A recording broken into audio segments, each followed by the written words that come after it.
Hello, this is Kittens cycling in Spain. Today I'm visiting the place called Covadonga, which is a very famous cycling destination in Asturias region. My stay is near the town called Gijón, and from there to where Covadonga is part of the Picos de Europa National Park. The distance will be almost 200 kilometers. And this also includes a lot of hills. So instead of cycling all the way, I used my car to park near the town called Cangas de Onís, a small town only just a few kilometers to the north of Picos de Europa National Park. Cangas de Onís, you see here, is a pretty small town which could be a good base camp if you are traveling north of Asturias. Up north there is a famous lookout point which is called Mirador de Fitu, and to the south there's Picos de Europa. The total distance of the climb will be around 10 to 15 kilometers, so it's not that long. However, especially the latter part of the climb could be very demanding, averaging more than 15% average grade and topping out around 20%. But the interesting thing was this is one of the most two famous climbs in Asturias, Covadonga, and the other one is Langliru, which I'll be heading there tomorrow, and Langliru was really brutal. And if you have both cycled Covadonga and Langliru, then you've seen the two biggest climbs in Asturias. Here is where the climb really starts, and you can see the barrier which blocks private cars from entry. And of course, bikes are allowed. And here you can see on the far side Basilica de Santa Maria, which I will be visiting on my way back. It was interesting to see there were a lot of cattle on the road. In Ireland, in comparison, there are a lot of sheep on the road. The climb itself is rather straightforward. Like I said, it's not a long distance, which would be about a little bit more than 10 kilometers. The earlier part starting with rush terrain with many trees and shadows, and from the middle to the end is where the true hard climb starts. On this day, the weather was quite hot, the maximum temperature reaching about 35 degrees, and I was wearing gear that would be a little bit too warm for this kind of weather. Near the top, I was very much dehydrated, so I needed to be careful not to push myself too hard. And as you can see here, private cars are not allowed, but public transportations like minivans and those big buses are allowed access. And the fact is that the road is quite narrow, so especially when those big buses are coming by, I was quite pushed to the edge of the road, which made me a little bit nervous. I think on the way to the top I made about 2 stops on the way. As you can see here, there's another group of cattle here too. Lots of cattle in Asturias. And the climb of Covadonga is really is much easier than Langliru, but still, if you can make it to the top without ever stopping and getting out of your saddle, I think you are a very fit cyclist.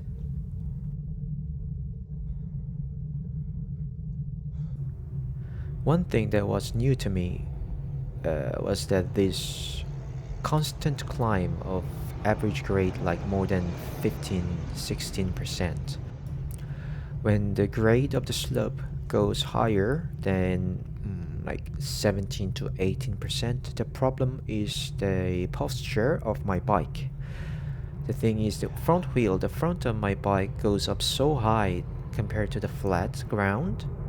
It was quite tricky to have my whole body weight properly on the pedals. And even though this is a lone bike, I brought my power meter and Garmin with me. And when I'm on a daily basis, when I go out for cycling, my average power is about 240, 250 watts. However, on this day, I only scored about half of them, 120 or something. Obviously, the one big reason is the weather and the fact that I'm a little bit overdressed. But I think the posture played a huge part why I couldn't have my proper full power.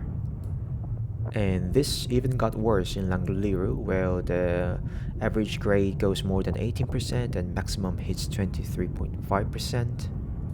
And later, at the last climb, I finally realized that I have to change my posture a little bit when I'm climbing this sheer steep hills, but it was a little bit too late.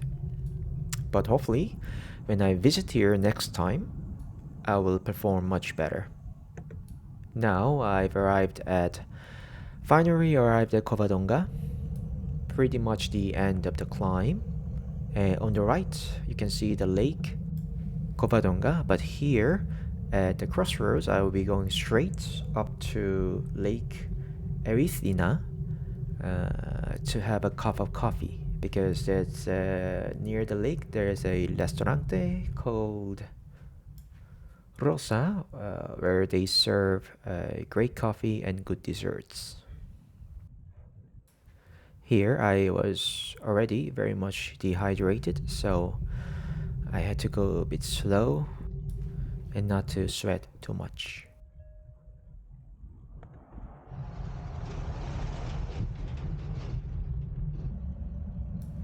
Here I am arriving at Erythina Lake as well as Restaurante Rosa, and in fact these kind of restaurants on the top of the climb is a real lifesaver in situations like this when you need a dire need of fluid. You can see the weather and the view is just mind-blowing, and there are lots of cyclists who climbed up to the top. And I'm parking my bike here and ordered a Coke. I drank it right away, a bottle of water, coffee, and I think that was a strawberry cheesecake.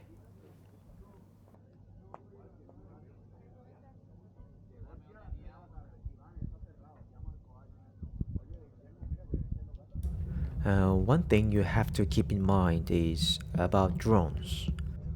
Usually, flying drones is allowed unless it's near the prohibited area like military base or airports. However, in Spain, in addition to that, you cannot fly any drone in all national parks. And Covadonga is part of national park, the Picos de Europa National Park. So I didn't even brought my drone with me when I was climbing, which helped me to shed off some weight from the bike. It's DG Mini, so it's only 249 gram, but including the controller, it weighs quite a lot, I think. So I think it helped me a little bit to do the hard climbing this day. And after the restaurant, it's the same route, I'm just now going backwards. And here at the roundabout where I started my climb, instead of going back to Cangas de Onis straightly, I'm going to Basilica de Santa Maria. This building is well featured in many tourism community of Asturias, and yeah, obviously I think it is one of the most beautiful structure that you can see in Asturias. And I also learned that in Catholic there is a hierarchy of these like religious buildings. The smallest one is church, and then basilica, and then cathedral. And cathedral is the biggest. And one of the interesting thing about Asturias is it was one of the very few region that was not conquered by Islam, the Moors, more than 1,000 years ago. You can see that there is a sculpture right in front of me. That's the sculpture of King Pelayo, and in history he defeated Moor's army in Battle of Covadonga. After losing the Battle of Covadonga, the Moors gave up the land of Asturias.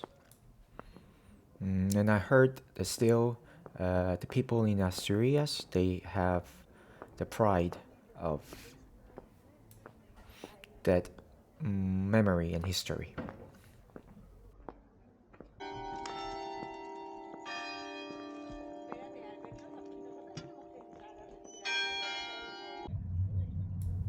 And that pretty much concludes my cycling trip in Covadonga.